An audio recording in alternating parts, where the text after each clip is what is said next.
Lahore college برائے خواتین university میں ماں بولی دہاڑ ریلی کا انعقاد کیا گیا۔ ریلی کا اہتمام شعبہ پنجابی نے کیا۔ ریلی کا مقصد لاہور کالج برائے خواتین یونیورسٹی کے شعبہ پنجابی یونیورسٹی کی 16,000 طالبات اور فیکلٹی ممبران کی طرف سے ماں بولی کا دن منانا تھا۔ ریلی کا مقصد ماں بولی کی اہمیت اجاگر کرنا، پنجابی زبان کی ترویج و ترقی اور پنجابی کو پرائمری لیول کا حصہ بنانے کا مطالبہ بھی کرنا تھا۔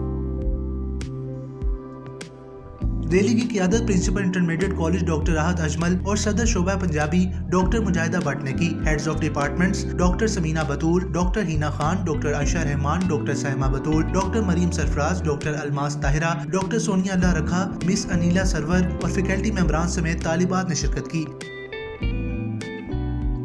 ریلی میں طالبات نے مختلف بینر اور پوسٹر اٹھا کے ماں بولی سے اپنی محبت اور چاہت کا اظہار کیا۔ طالبات نے پنجابی زبان میں نعرے لگا کر اپنی ماں بولی سے اپنائیت ظاہر کی۔ ریلی کا آغاز سوشل سائنسز بلاک سے کیا گیا اور اختتام وائس چانسلر بلڈنگ کے آگے ہوا۔ Principal intermediate college doctor Rahat Ajmal نے مادری زبان کے ساتھ اپنائیت کا بھرپور اظہار کیا۔ ان کا کہنا تھا کہ دنیا کا ہر مذہب معاشرہ اپنی مادری زبان میں تعلیم و تربیت حاصل کر کے ترقی کرتا ہے۔